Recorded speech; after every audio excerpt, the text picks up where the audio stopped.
Faut-il supprimer toute taxe sur les héritages et les donations? C'est l'affiche du jour dans notre série Yamatch. Pour en débattre, deux experts aux avis bien différents. D'un côté, Perrine Rudewiller, avocate fiscaliste au barreau de Bruxelles. À ses yeux, taxer les héritages, c'est surtout injuste et inutile.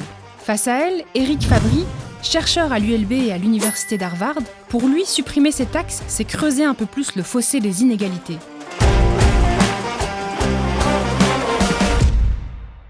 Autoriser la transmission des héritages, des dons et des legs sans les taxer contribuerait en fait à renforcer les inégalités qui existent déjà dans nos sociétés. Le problème, c'est que nous avons tendance à penser nos sociétés comme des sociétés méritocratiques où chacun peut gravir l'échelle sociale en travaillant davantage et par son mérite. Or, ce que montrent de plus en plus les différents travaux des sociologues et des économistes comme Thomas Piketty, c'est que dans les sociétés actuelles, on est en train de régresser vers la situation du 19e où finalement l'héritage et ce que l'on hérite de ses parents, la lignée sociale et ainsi de suite, joue un rôle de plus en plus important dans la stratification sociale. Dans ce cadre-là, la taxation de l'héritage permet de redistribuer plus également les ressources disponibles et éventuellement aussi d'encourager des formes de mobilité sociale en mettant des ressources à disposition des plus démunis qui, sans cela, resteraient en bas de l'échelle sociale.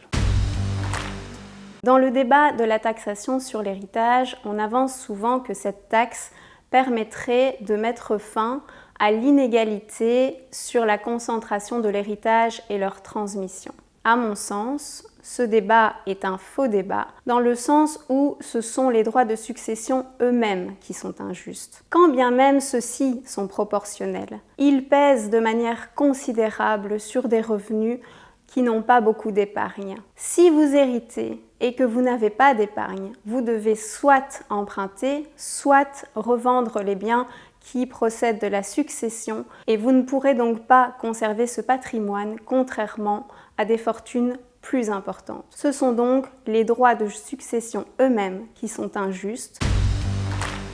La seconde raison pour laquelle il est important de taxer l'héritage, c'est qu'il n'y a aucun mérite à hériter. Or, nous vivons dans une société méritocratique où, en particulier, nous avons cette idée, au moins depuis John Locke, que la légitimation de la propriété, c'est le travail. Je suis propriétaire légitimement de ce que j'ai acquis par mon salaire et ainsi de suite, ce que mon travail a créé. Quand on leur demande, la plupart des gens sont contre la taxation des héritages, legs et dons. Alors, dans un monde idéal, évidemment, ça marche. On préférerait tous qu'il n'y ait pas de taxe du tout. Mais dans un monde concret, si on abolit la taxe sur l'héritage, il faut la compenser par autre chose. La question, c'est alors par quoi? Par exemple, est-ce qu'on va compenser par le travail? Et dans ce cas-là, se pose une question. Qu'est-ce qu'on préfère taxer? Plutôt l'héritage ou plutôt le travail? Plutôt, finalement, des individus qui souvent héritent vers 50, 60, 70 ans, qui, en fait, ont les moyens de payer cette taxe sur l'héritage qu'ils vont recevoir et ne sont pas à un stade de leur vie où ils ont véritablement besoin de ces ressources, ou bien soit plutôt, typiquement, taxer des travailleurs qui sont à un autre stade de leur vie, plutôt au début qu'à la fin de leur carrière professionnelle, et ont peut-être plus besoin finalement d'avoir des ressources à ce moment-là. À un moment donné, il faut se poser la question, est-ce qu'on préfère taxer l'héritage, les dons et les legs, ou bien plutôt taxer le travail, les entreprises ou quoi que ce soit d'autre? Je pense que dans le débat, on avance souvent le fait que de ne pas taxer l'héritage va accroître la taxation sur les revenus. Ce n'est effectivement pas une bonne idée. Je pense qu'il faut se tourner vers les secteurs qui sont sortis grandis de la crise et remettre sur la table la taxation sur les services du numérique, qui est une taxation sur le chiffre d'affaires en fonction du territoire. Cela permettra, s'il s'agit d'une taxation qui n'est pas punitive et donc une faible taxation, voire une taxation temporaire, cela permettra à l'économie de reprendre à long terme et de manière saine. Il n'y a aucun argument valable pour justifier le fait qu'on ne devrait pas payer de taxes sur l'héritage. On peut penser ici à l'argument de la double taxation, c'est-à-dire l'argument selon lequel j'ai déjà été taxé sur ce que j'ai gagné, pourquoi devrais-je être taxé une seconde fois au moment de le donner ou de le léguer? Mais cet argument ne tient pas. La double taxation, elle est en fait partout. Quand je paye la TVA, je paye aussi une seconde taxe après avoir déjà payé des taxes sur mon salaire. Il y a énormément d'autres cas dans lesquels il y a des exemples de double taxation. Alors, utiliser la double taxation spécifiquement contre l'héritage, ça n'a pas beaucoup de sens. Autre argument fréquemment utilisé pour condamner la taxation de l'héritage, ce serait la liberté de transférer. Si je suis propriétaire de ma chose, de mon capital ou ainsi de suite, j'ai le droit de le donner à qui je veux. Alors certes, mais c'est pas un droit absolu non plus. Vous pouvez pas donner votre capital à Daesh ou à Al-Qaïda. Alors pourquoi est-ce qu'on pourrait pas imaginer, si on considère que les inégalités sont une menace pour la démocratie et pour l'esprit démocratique, pourquoi est-ce qu'on ne pourrait pas aussi imaginer de mettre certaines limites au droit de transférer la propriété? Les droits de succession sont eux-mêmes une surtaxe. Votre vie durant, vous allez être taxé. Vous achetez un bien immobilier, vous payez des droits d'enregistrement, vous payez des taxes annuelles.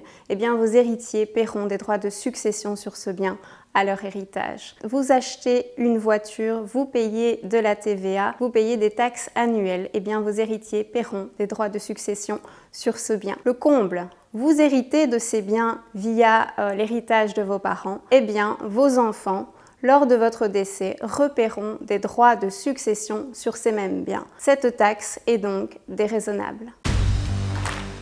Être en faveur de la taxation des dons, legs et héritages ne signifie pas nécessairement qu'on doit continuer à les taxer comme c'est le cas aujourd'hui. En fait, il y a énormément d'autres alternatives et d'autres systèmes dans lesquels on pense par exemple à plutôt taxer en fonction de ce que chacun a déjà reçu plutôt qu'en fonction de la situation de celui qui donne. On peut imaginer un système dans lequel on payerait différents taux en fonction de ce que l'on a déjà reçu et où chaque citoyen aurait par exemple le droit de recevoir, sans payer d'impôt, de 0 à 200 000 euros de capital, quelle que soit l'origine de ce capital, que ça vienne d'un oncle, d'un cousin, d'une tante, ou bien d'un philanthrope qui aime bien vos peintures. C'est pas ça la question. Dans une telle société, en fait, on pourrait aussi imaginer de mettre par exemple de 200 à 500 000 euros différents paliers, et puis à 1 million d'euros de mettre un maximum. Et l'idée est simplement de dire, eh bien, on laisse la liberté de transférer au propriétaire. Si j'ai 60 millions d'euros, je peux toujours décider de comment je vais disperser ces 60 millions d'euros, mais par contre, ce qu'on dit, c'est qu'on ne peut pas donner 60 millions d'euros à une personne, parce que ça va contribuer au renouvellement des inégalités, et ça produit des effets néfastes pour l'idéal démocratique. C'est aussi tout à fait ajustable en fonction de nos valeurs. Si par exemple on considère que la famille est une valeur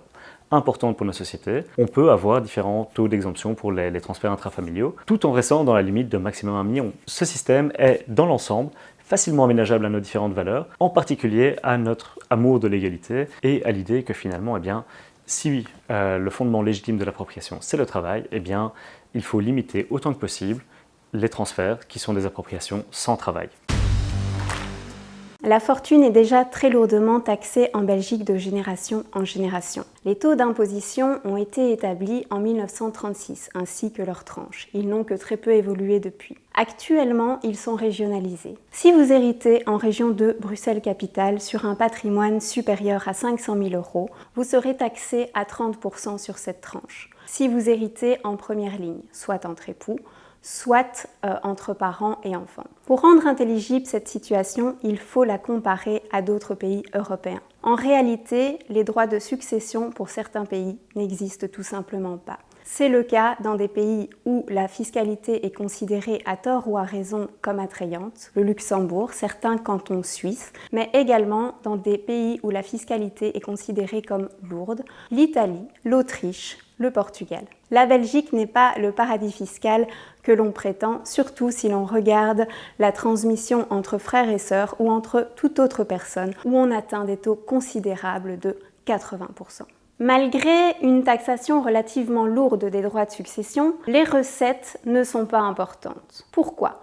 L'assiette fiscale est réduite. Vous allez hériter d'une entreprise familiale, vous pourrez en hériter à moindre coût, à un taux voire parfois même de 0%. Vous pouvez également organiser votre succession en procédant à une planification ou des donations patrimoniales. Vu la faiblesse des recettes issues de la taxation importante des droits de succession, cette taxe n'a aucun intérêt.